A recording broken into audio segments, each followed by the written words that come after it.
Assalamualaikum warahmatullahi wabarakatuh. Alhamdulillah wassalatu wassalamu ala rasulillah sayyidina Muhammad nabiyyi rahmatillah wa ala alihi wa sahbihi wa man tabi'ahum wa wala. Asyhadu an la ilaha illallah wahdahu la syarika lahu wa asyhadu anna sayyidina Muhammadan abduhu wa rasuluhu la nabiyya ba'dahu. Allahumma shalli wa sallim ala sayyidina Muhammad nabiyil ummi wa ala alihi wa sahbihi wa sallam. Qala Allah ta'ala fil Qur'anil Karim a'udzu billahi minasy syaithanir rajim. Ya ayyuhalladzina amanu taqullaha haqqa tuqatih wa la tamutunna illa wa antum muslimun. Wa qala Rasulullah sallallahu alaihi wasallam ittaqillaha wa sayyi'atal hasanatan tamhuha wa khaliqin nas bi khuluqin hasan. Allahumma bil Qur'an sallallahu alaihi wasallam wa sallam. Alhamdulillah, ibu-ibu, bapak dan saudara semangat kajian buka berbahagia, bersyukur kepada Allah Subhanahu wa Ta'ala atas seluruh limpahan karunia-Nya. Salawat dan salam semoga dilimpahkan kepada Nabi Rasulullah Muhammad sallallahu alaihi wasallam. Seperti biasa, kalau di tengah-tengah tausiah muncul pertanyaan, silakan di WA-kan di nomor 0857 1277 3038. Saya ulang sekali lagi, 0857 1277 3038. Saya akan berbicara kurang lebih 45 menit. Selebihnya saya tidak gunakan untuk sharing, dialog atau tanya jawab.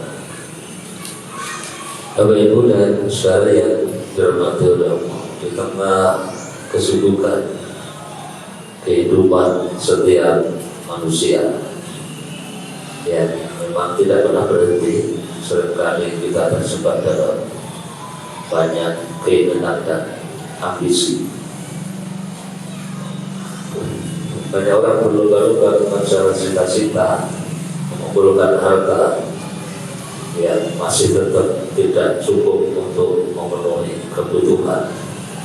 Sebagian yang mencari pengakuan, sebagian lagi mengejar jabatan dan berusaha untuk mempertahankan.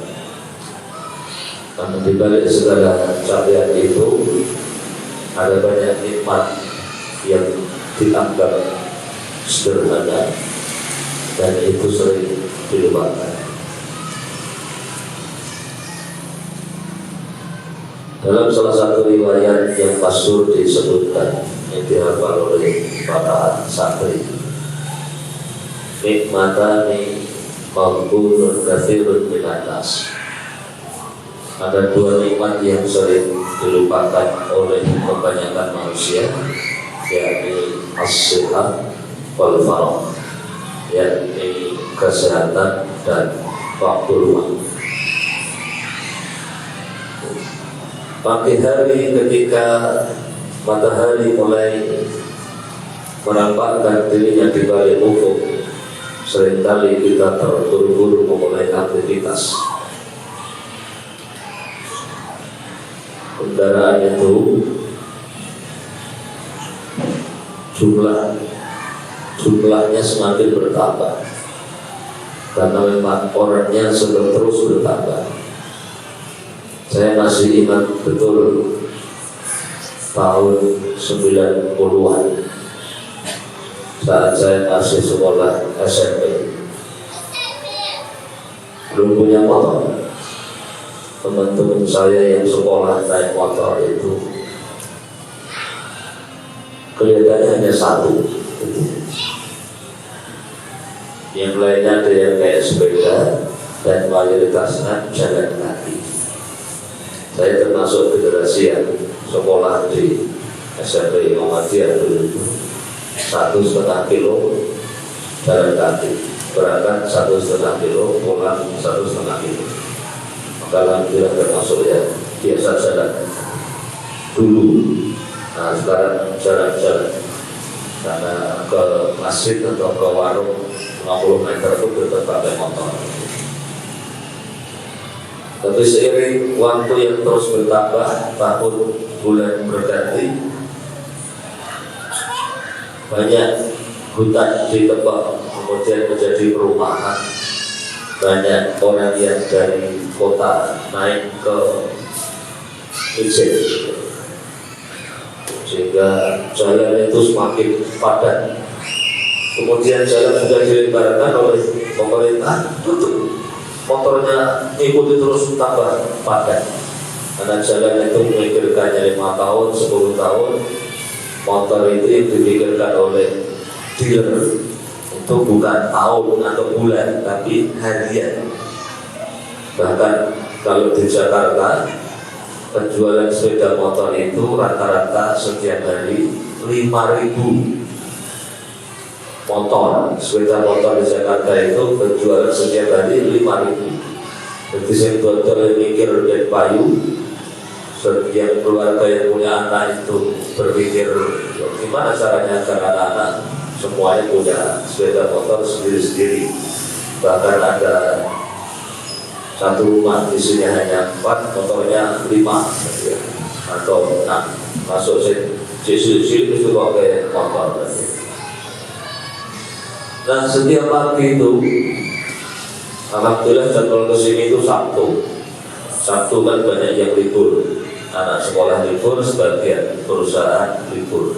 Dan saya berangkatnya sebelum jam 6. Tapi kalau hari Senin sampai Jumat jam 6:30 sampai 7:30, masa subhanallah itu mau nyebrang saja, mau nyebrang itu kalau tidak nekat orang tidak jalan, jadi harus nekat. Dan saya kan pakainya helm mirip polisi, jaket bekasnya polisi,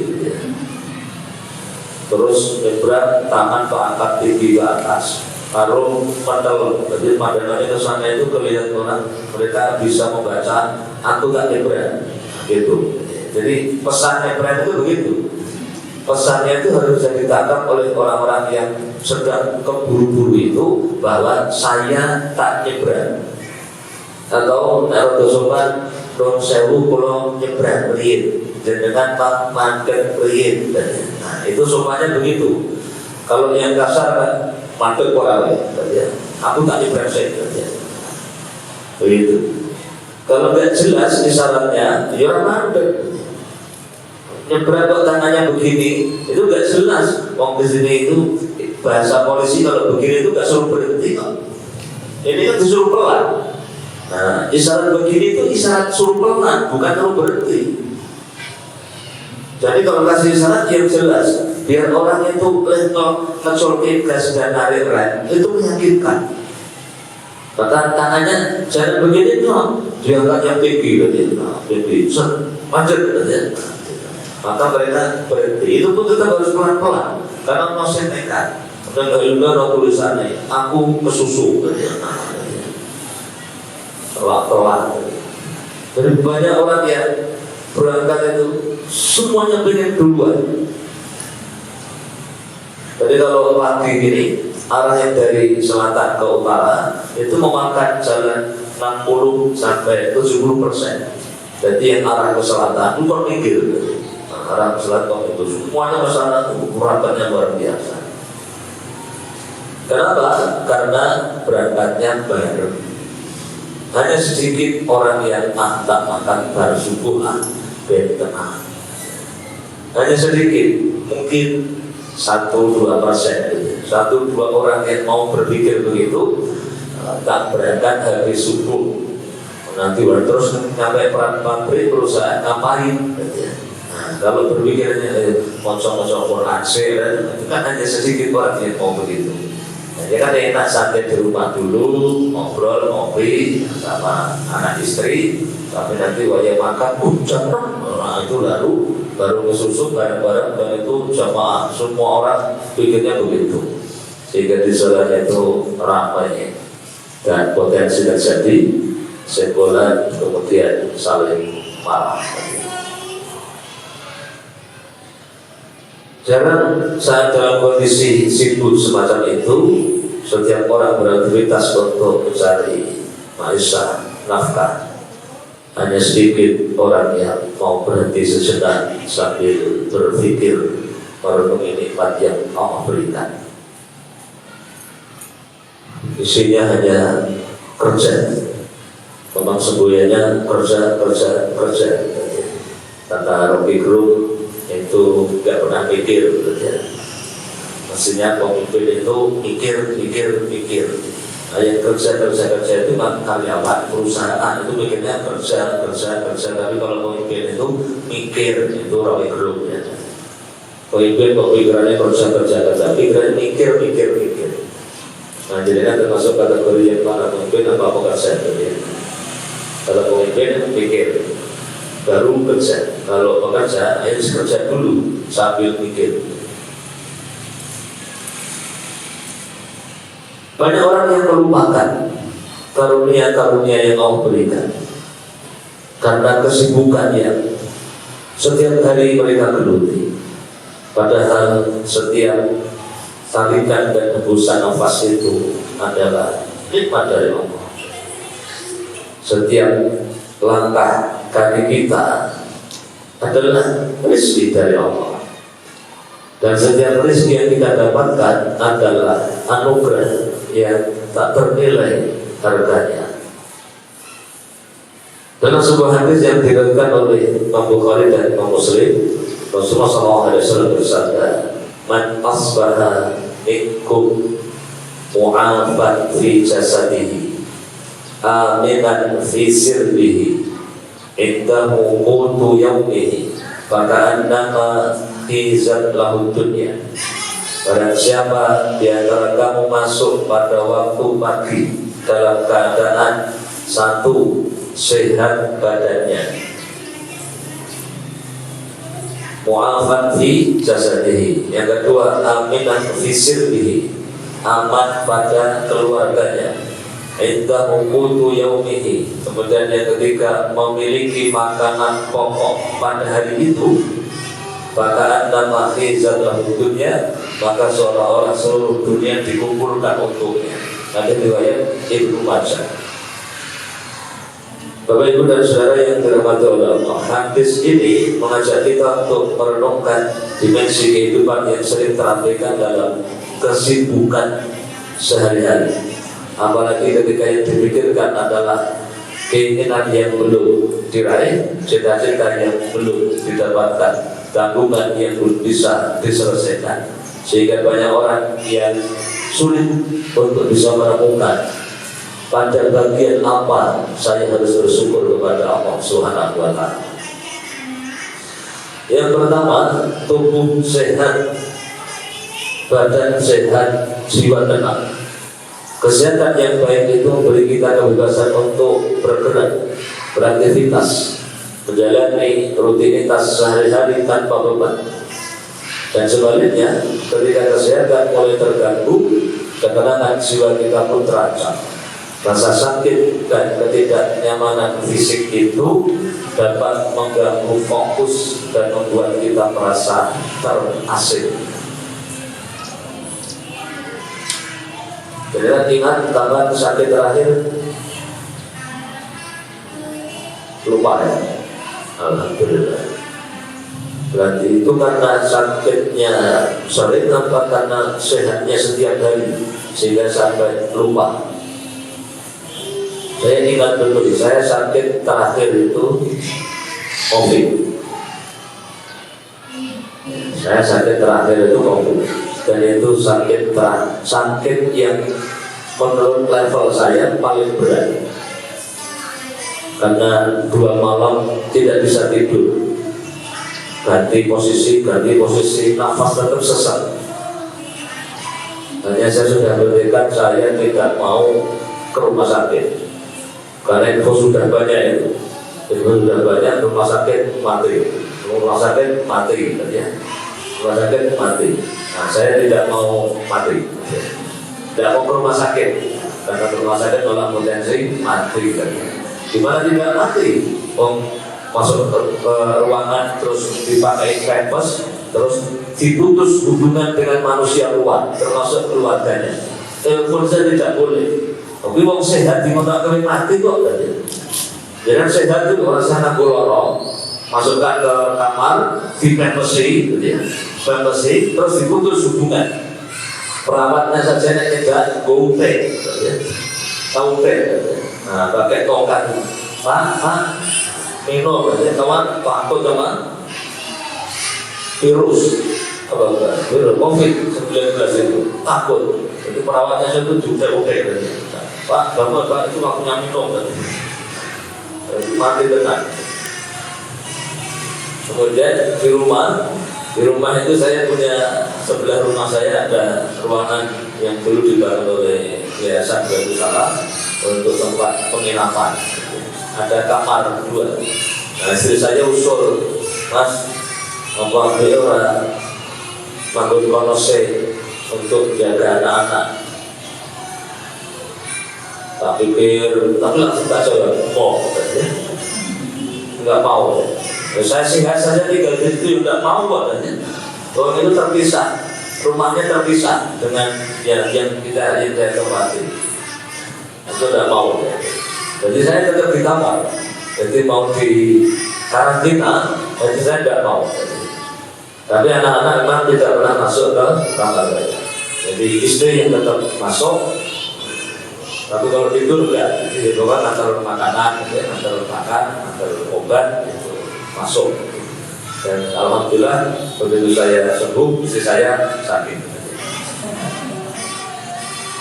Ya, jadi begitu saya masuk hari ke-15, ya, itu secara teori sudah selesai terusnya, tapi proses pemulihannya masih butuh 15 hari lagi. Nah, begitu saya 15, istri saya kena. Maka ya gantian. Itu sakit terberat pengalaman saya, bahwa penjenengan pernah diuji oleh Allah dengan yang lebih berat dari itu. Semoga Allah memaafkan. Jadi sehat itu bukan perkara lain. Sehat itu bukan perkara sepele. Kenapa kita sulit untuk mensyukuri kesehatan? Karena terlalu lama sehat itu. Bahkan yang tidak pernah sakit jadinya bisa seperti Fir'aun dan Namrud, tidak pernah sakit sampai sementara dia melihat orang lain pada sakit, dia tidak pernah sakit. Dia curiga, jangan-jangan saya Tuhan, karena tidak pernah sakit. Maka alhamdulillah yang pernah sakit dan tapi kemudian diberi kesehatan yang lebih panjang oleh Allah SWT. Orang sakit itu terasik. Apa yang paling diinginkan oleh orang yang sakit? Sehat. Kesehatan itu bagi orang yang sakit seperti mahkota. Kita bisa cek ke siapapun yang sekarang sakit, ibu-ibu yang sakit, Bu, sakitnya yang bukan sering masuk angin loh ya, masuk angin itu masih ringan, masuk angin, pilek dan yang itu ringan. Sakit yang bikin harus berbaring, tidak bisa bergerak, tidak bisa jalan. Bu, pilih mari apa pilih mas?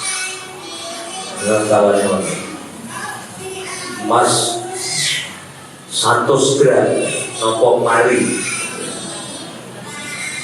loro-loro nek iso pilih siji ya, nah pilih siji. Ya aku pilih mari. Kok begitu mari lah Mas endi ya. Laki-laki yang sakit stroke, kalau jalan kakinya harus bisa. Pilih sehat atau pilih wanita cantik halal, pasti pilih sehat. Karena wanita cantik gak ada gunanya kalau fisiknya sakit. Apa gunanya dikelilingi wanita cantik solihah semua, 4 istri sah semua, siap taat melaksanakan perintah, stroke, magopo. Mau buat apa? Wanita cantiknya itu mau buat apa? Kalau laki-lakinya stroke itu mau buat apa? Itu ngapa-ngapain. Maka sehat itu istimewa. Sehat itu bukan perkara biasa. Jangan menunggu sakit baru kita sadar bahwa sehat itu karunia. Kesadaran akan betapa berharganya kesehatan biasanya datang saat ia hilang dari kita. Karenanya jauh-jauh hari Rasulullah dalam riwayat Ibnu Abbas sudah mengingatkan kita, "Iltanim khamsan qabla khamsin." Optimalkan 5 hal sebelum datang 5 hal yang lain. Sababaka qabla harumi, wasihataka qabla saqami, wa ghidaka qabla faqri, wa faraghaka qabla sugri, wa hayataka qabla mautik. Manfaatkan masa mudamu sebelum datang masa tua. Manfaatkan waktu sehatmu sebelum sakitmu, kayamu sebelum miskin, waktu luangmu sebelum tiba waktu sempit, dan masa hidupmu sebelum tiba kematian. Ada yang hari ini masih merasa muda? Muda, ya, kalau tidak kalau melihat saya, kalau ketemu saya hantu merasa muda. Padahal saya kalau ketemu hantu saya merasa tua. Di bulan ini usia saya menurut tahun Masehi sekitar 50 tahun. Tanggalnya saya rahasiakan. Nanti ada saya mengirim ucapan dan itu malah bikin tambah merasa tua. Selamat Ustaz hari tahun ke-50. Ya, selamat masih hidup itu kan maksudnya. Manfaatkan masa muda. Dan setelah saya tua seperti ini, kalau tidak dibandingkan lebih muda, memang banyak yang saya sesali. Kenapa dulu saya SMP tidak begini? Kenapa dulu saya waktu SMA tidak begini? Kenapa waktu usia kuliah saya tidak melakukan ini saja? Andaikan waktu bisa saya balik, saya ingin kembali ke usia SMP. Dan saya ingin melakukan yang sekarang sudah saya ketahui. Kudunya dia aku ngene, kudunya aku ngene, kudunya. Dan itu yang saya sampaikan ke anak saya. Tapi kan pikiran dewasa seperti ini kan hadirnya ketika dewasa. Kesadaran itu kan hadir ketika pemahaman sudah banyak mantap, meyakinkan, ilmu sudah dimiliki, kemudian mengetahui pilihan-pilihan yang semuanya berisiko. Kalau kita mengambil ini dapatnya itu, kalau kita meninggalkan itu resikonya begitu. Nah sementara anak-anak muda, apalagi remaja, itu kan generasi yang secara umum belum paham resiko. Sebagiannya fisiknya saja yang besar, tapi pola pikirnya seperti anak-anak. Anak-anak itu berpikirnya apa? Hari ini untuk sekarang bersenang-senang, bermain.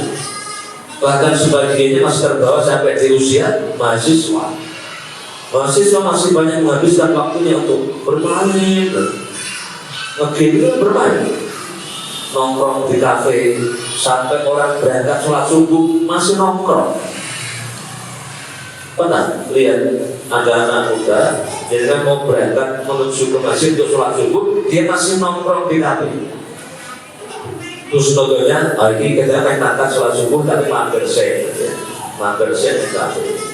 Mungkin kan? Ada anak muda mau ke masjid, anak makan dan kasih lagi 10 menit sebelum adzan, sehingga dia mampir saya, ngopi saya, dan subuh orang atau. Saya mau berangkat sholat subuh di kafe itu masih ada 4 atau 5 orang dan tidak ada yang ngantuk, semuanya megang kafe. Ketika saya pulang dari kajian pada subuh, masih ada lagi. Berarti dugaan saya, berarti besok dari tadi malam. Dan itu luar biasanya yang buka kafe itu. Nah, dia mau buka kafe Sardi.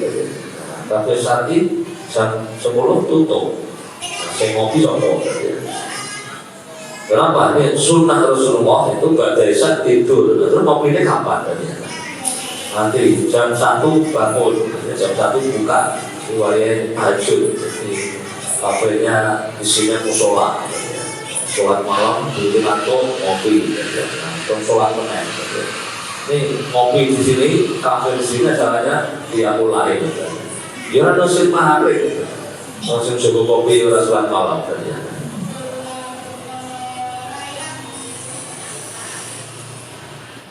Manfaatkan masa muda, maka yang masih usia 30-an, yang masih di bawah itu manfaatkan untuk apa? Untuk belajar. Itu tolak dulu sebelum datang masa tua. Manfaatkan untuk menjaga fisiknya, manfaatkan untuk mengkonsumsi makanan yang sehat. Supaya apa? Ya supaya secara ikhtiari badan kita itu sehat. Kemudian manfaatkan sehat sebelum sakit. Jadi kajian, hadir ke majelis ilmu, sholat, baca Quran, taksin, itu bisa dilakukan kalau sehat. Kalau sakit berat. Apalagi kalau ketika sehat baca Quran saja berat, itu kalau sakit lebih berat. Membaca Quran itu pakai energi. A'udzu billahi minasy syaithanir rajim. Itu pakai tenaga. Bismillahirrahmanirrahim. Itu pakai tenaga. Kalau lemas, dengan ngomong saja itu rasa-rasa. Kok iso ngaji? Dulu Gusti memang luar biasa. Saya kalau sakit tetap baca Quran. Ini baca. Masalahnya nilai ya buka itu kan ya, buka sakit apa katanya buka itu. Bisa buka saja itu. Manfaatkan kaya sebelum miskin. Orang Jawa mengatakan urip iku kaya cokro manggilingan, seperti roda yang berputar. Ada kalanya di bawah, ada kalanya di tengah, ada kalanya di atas, nanti bisa turun lagi. Kepemimpinan itu ia berputar gantian. Mana yang mau jadi penguasa atau presiden terus menerus, nanti banyak yang tidak terima. Kenapa? Gantian. Aku banyak yang pengen jadi presiden. Walaupun setiap orang yang sudah punya peluang selalu menginginkan itu. Harta itu juga diputar, digilir oleh Allah SWT. Maka manfaatkan sebelum waktu kita punya, sebelum datang kondisi sulit. Manfaatkan waktu luangmu sebelum tiba waktu sempit. Jadi kalau pas punya waktu luang, jangan habiskan untuk tidur, nganggur, dan banyak bermain. Manfaatkan untuk apa? Untuk beribadah, untuk belajar, untuk investasi ilmu, investasi harta, investasi keterampilan. Dan belajar itu baik untuk urusan dunia atau untuk urusan akhirat. Dan yang terakhir, manfaatkan masa waktu hidupmu sebelum tiba ajal. Rahasia-rahasia ini sudah dibuka oleh Allah Subhanahu wa Ta'ala dan diperjelas oleh Rasulullah SAW. Betapa orang yang mati itu menyesal dan ingin hidup lagi. Jangankan yang orang kafir dan fasik, bahkan orang beriman pun ingin diberi kesempatan untuk menambah amal. Qala rabbi laula akhartani ila ajalin qarib fa asaddaqa wa akum minas shalihin. Dalam surah Al-Munafiqun di bagian akhir. Mereka mengatakan, Rabbi laula akhartani ila ajalin qarib, ya Rabb, ya Tuhanku, andai Engkau berkenan menunda kematianku sebentar saja, sejenak, Fa'asaddaqa wa aku minas sholihin. Ini kan berarti orang punya iman, pengen sedekah dan pengen menjadi orang yang soleh. Di tempat yang lain mau berfirman menjelaskan, qala rabbirji'un, ya Rabbku kembalikan aku kemana ke dunia, mau apa? La'ali a'malu sholihan fima taraktu, agar aku beramal soleh yang dulu aku tinggalkan. Jadi gimana caranya? Sekali waktu mencoba merasakan atau menghadirkan, umpama aku mati koiso, kira-kira saya ini memang diumpam. Sampai ulama zaman dahulu, generasi salah seorang generasi salaf itu ada yang membuat liang lahat di kamarnya. Untuk apa? Untuk mengingatkan dirinya. Setiap kali kemalasan menghampirinya, maka dia masuk ke liang itu, kemudian berbaring, terus ngomong dengan dirinya sendiri. Itu belum berani saya coba. Bahkan tidak di kamar. Nah, pas ngomong gali kuburan yang menjajal merawani, boleh malah tenang saja. Tapi di kampung saya ada ya. Nah, cerita bapak saya di zaman beliau muda ada yang mencoba, tapi mencobanya bukan karena ingin mengingatkan dirinya dengan supaya tidak malas sudah beribadah. Mencobanya itu taruhan. Nyobanya itu taruhan. Ayo, itu beberapa orang yang memang gali kubur taruhan. Siapa sih wani jajal? Jajal turu setu berita kewe, terus ditutupi godong gedang daun pisang, terus ditinggal lumong. Nah, agak menjauh, ya 50 meter gitu. Ini hidup berbaring di situ sudah jadi jenazah belum bakal belum datang. Nah, berbaring tutupi daun pisang tinggal pergi. Waktu yang berani, nggak tahu taruhannya berapa. Nah, berbaring tutupi daun pisang tinggal pergi. Baru beberapa menit bungok-bungok. Teriak-teriak ketakutan. Kau mau anak dia melihat apa? Para Rasul memberikan kita perspektif yang berbeda dalam pada kehidupan. Jadi jika realitanya banyak orang yang baru sadar pentingnya sebuah nikmat ketika nikmat itu sudah tidak ada, maka Rasulullah SAW mengingatkan agar memanfaatkan dengan baik 5 hal di atas. Maksudnya agar penyesalan kita tidak mendalam jika salah satu nikmat itu Allah cabut. Kita senang dengan sehat, saking senangnya dan saking lamanya Allah beri sehat, sehingga banyak orang yang lupa untuk mensyukurinya kecuali setelah diberi sakit.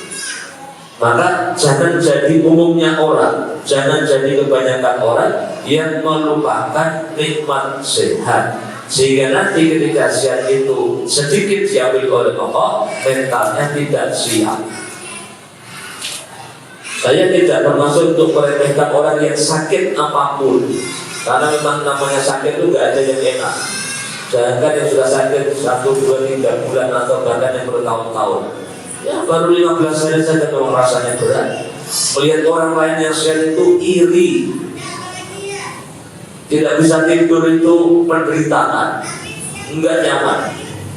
Maka agar nikmat itu sebagaimana yang Allah sebutkan, la in syakartum la azidannakum, agar nikmat itu Allah jaga, agar nikmat itu Allah panjangkan, syukuri nikmat yang Allah karuniakan. Lebih dari itu, kesehatan fisik itu membuat jiwa tenang dan maksimal dalam beribadah. Nah, ketenangan jiwa itu pada akhirnya akan menghasilkan sikap positif dalam menjalani kehidupan. Kita akan lebih mampu mengatasi stres, merespon tantangan hidup dengan baik, dan melihat setiap rintangan sebagai pelajaran. Dan efeknya ini tentunya tidak hanya dirasakan oleh diri sendiri, tapi juga oleh orang-orang yang ada di sekitar kita, keluarga kita. Jadi kadang sebagian orang yang sakit itu bukan hanya fisiknya yang sakit, tapi kemudian pola pikirnya juga ikut menjadi sakit. bahkan sebagiannya sampai mengatakan kalimat yang kufur atau kalimat yang tidak sampai kufur tapi kemudian bisa mengoyakkan atau menjadikan tauhidnya cacat. Ya Allah Gusti, loro kok koyo ngene orang mati-mati, itu berbahaya kalimat seperti itu. Bahkan sebagiannya aku pada nono wali ora betah aku loro ini. Itu kan sakit beratnya kan? Sakit beratnya. Maka kita mohon kepada Allah supaya kita diberikan nikmat sehat, dan andai suatu saat diberi sakit, Allah berikan kita kesabaran, Allah berikan kita rahmat dan kasih sayang, sehingga Allah berikan kita ujian hanya yang mampu kita angkat. Kemudian yang kedua, keluarga adalah pilar baiknya kehidupan sosial. Jadi Rasulullah sebutkan aminan fi sirbihi, ya, aman pada keluarga. Keamanan adalah kebutuhan dasar setiap manusia. Keamanan bukan hanya tentang perlindungan fisik, tetapi juga melibatkan stabilitas emosional dan psikologis. Dalam dunia hari ini yang penuh ketidakpastian, rasa aman di dalam keluarga itu menjadi tempat berlindung dari segala macam kecemasan, kekhawatiran, dan ketakutan. Tanpa rasa aman, orang itu akan, generasi kita itu akan sulit berkembang, baik secara pribadi maupun sosial. Kalimat aminan fi sirbihi dalam hadis di atas mengisyaratkan betapa pentingnya stabilitas emosional dan sosial dalam sebuah keluarga. Kenapa? Ya, karena keluarga yang aman dalam arti stabil dan harmonis akan menciptakan ruang yang nyaman bagi perkembangan fitrah fisik maupun psikis anak-anak mereka. Anak-anak yang tumbuh dalam keluarga yang stabil dan harmonis cenderung lebih mudah diarahkan dan berkembang dibandingkan dengan mereka yang tumbuh dalam keluarga yang broken, atau tidak sampai broken home tapi potensi mengarah kepada perpecahan. Jadi kalau anak sering melihat ibunya marah-marah kepada bapaknya, nah itu hati-hati ibu-ibu, bapak-bapak, karena banyak orang tua yang kemudian kaget. Kenapa anak bisa melakukan tindakan seperti itu? Kenapa mereka bisa ngomong kasar seperti itu? Karena sebagian orang tua tidak menyadari, mereka merasa tidak mengajarkan, tetapi tanpa diketahui dan disadari, sesungguhnya mereka sedang dan terus menanamkan. Kalau ibu kelihatan sering marah dengan apalagi keluar umpatan, sesungguhnya ibu sedang menanamkan, walaupun tidak ngajari kan begini. Nah, gue nek jaga, gue nek nesu ini, yang mengenai uangnya kalimatnya ini, kan tidak begitu. Tapi begitu ibu mengatakan, semuanya paku, nanti saya begitu. Nanti ketika bapaknya ada, ibunya nggak ada, juga mana-mana ke ibu deh. Untuk ibumu dan itu sesungguhnya sedang menanamkan, walaupun tidak dianggap mengajarkan.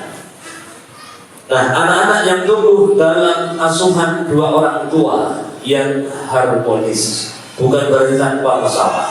Paling tidak itu ketika mereka ada masalah, jangan sampai terlihat dan didengar oleh anak-anaknya. Saya pernah pengalaman sekali. Ini bukan rahasia, tapi cerita pengalaman tadi. Ada perempuan yang atau mungkin pernah ikut ngaji di tempat saya isi kajian, kemudian tahu nomor saya, kemudian WA.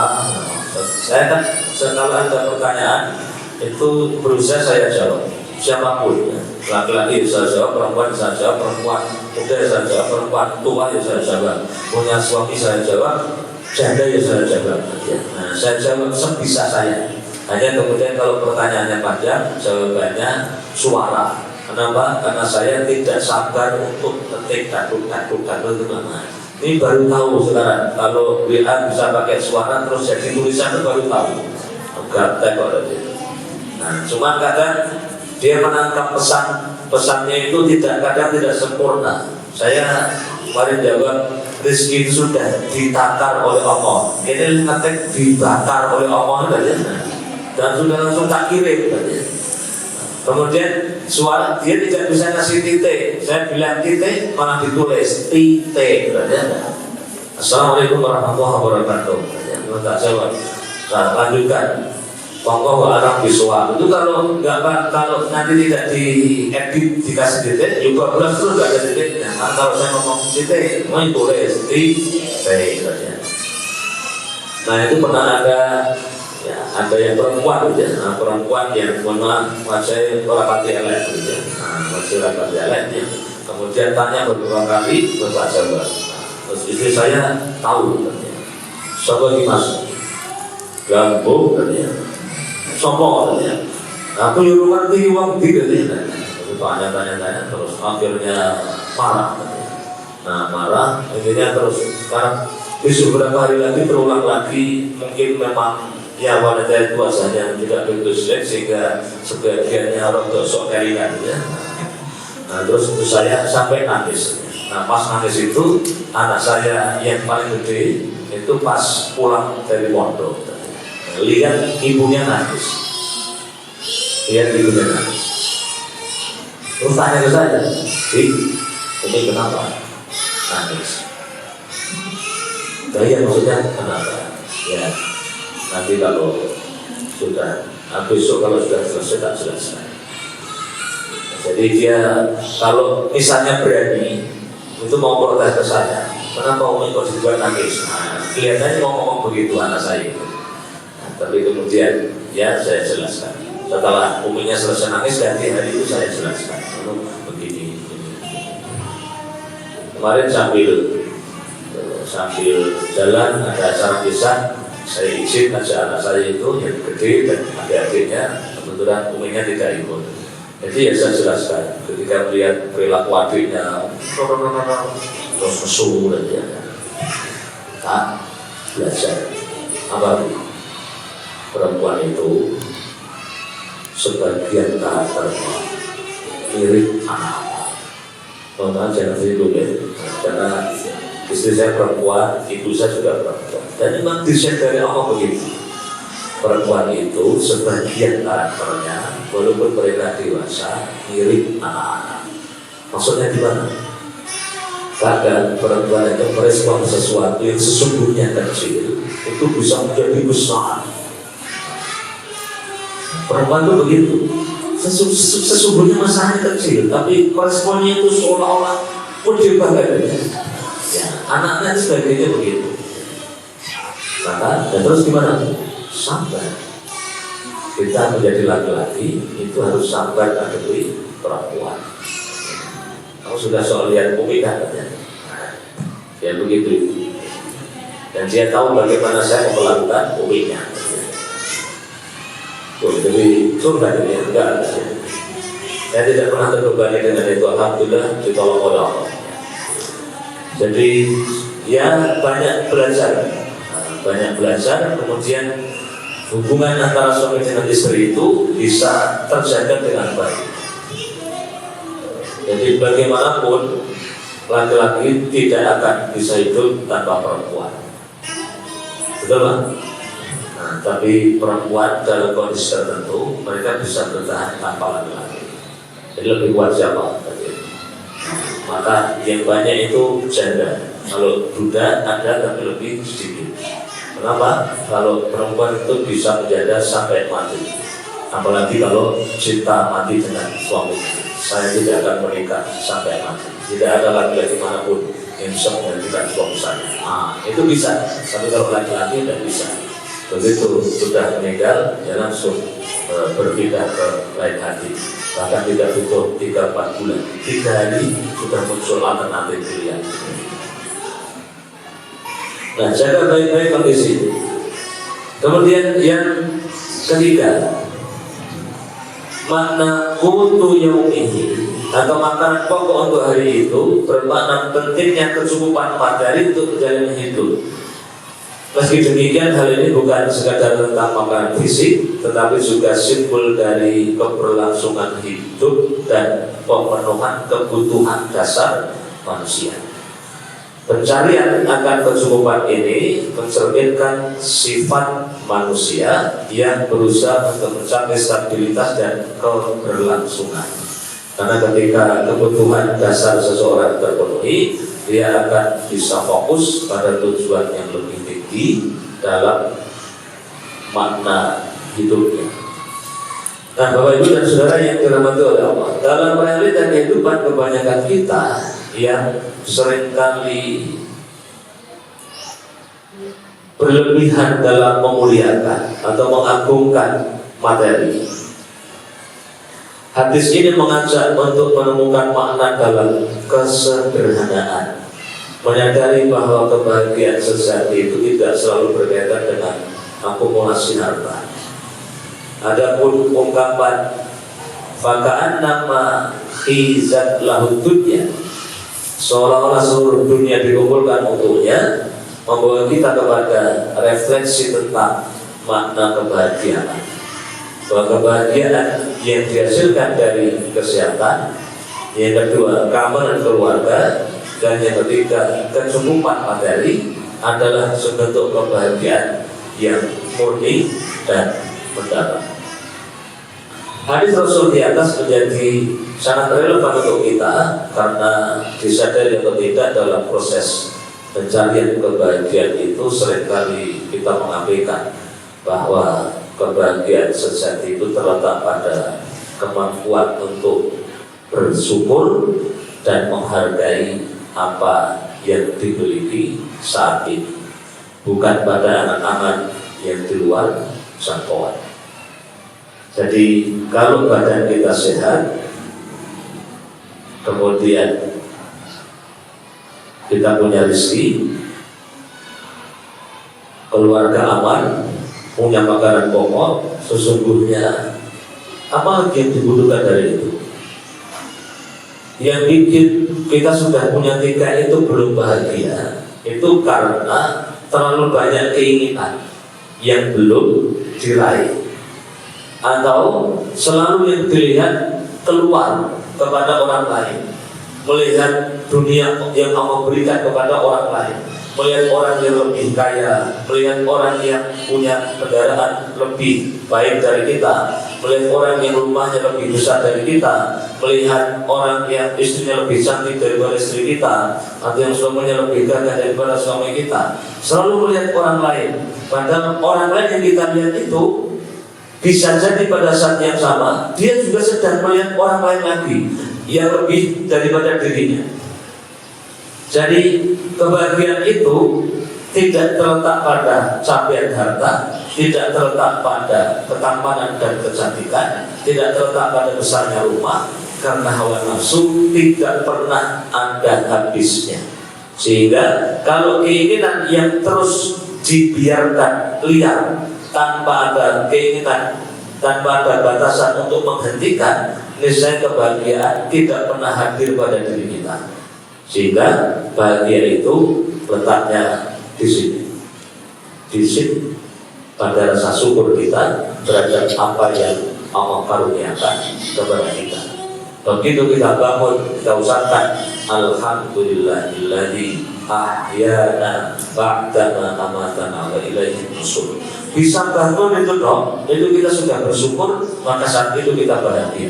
Kemudian saat ke toilet, ke kamar mandi, kita buka ketemu air, itu dalam hati juga alhamdulillah. Duit banyu, keluar dari kamar mandi, wudu, setelah wudu kemudian lihat istri bangun. Nah, ini suami yang soleh tangan di sini, ya. Lihat istri bangun, alhamdulillah, bersyukur urip. Kemudian habis sholat qobliyah duduk sebentar, minum air putih, alhamdulillah duit bantu, punya air minum yang sehat.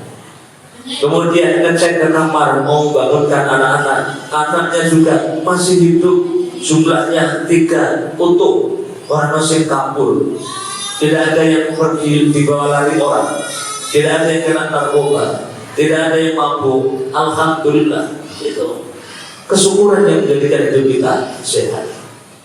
Dan terlalu banyak. Kalau kita mau cari yang harus kita syukur itu, yang itu membahagiakan, terlalu banyak.